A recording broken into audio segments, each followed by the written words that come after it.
Il Veneto è nella morsa del gelo, valori abbondantemente sotto lo zero si registrano in montagna ma anche in pianura. Il record ancora una volta spetta alla piana di Marcesina sull'altopiano di Asiago, dove la colonnina di mercurio ha toccato i meno 23,1 gradi, seguita dalla cima della Marmolada meno 21,9 e la Torbiera in Piancansiglio meno 21,8.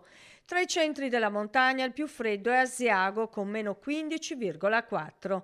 Belluno è il capoluogo di provincia più freddo, meno 11,8. Seguono Vicenza, meno 7,8. Padova, meno 6,7. Treviso, meno 6,3. Ancora Verona e Rovigo con temperature minime intorno ai 5 gradi sotto lo zero.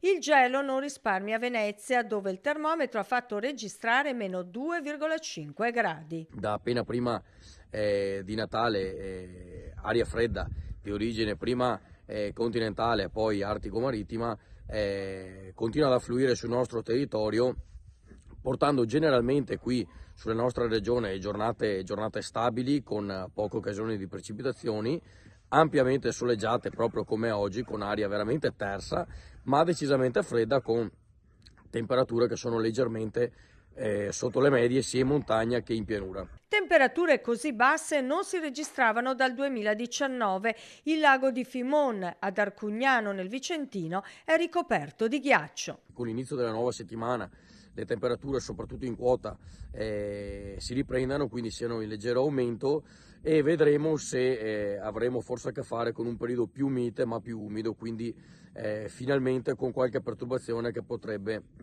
portare però pioggia in pianura e nevi in montagna, ma solo a quote dalle medio-alte in su, ecco, quindi essenzialmente oltre i 1000-1200 metri al momento.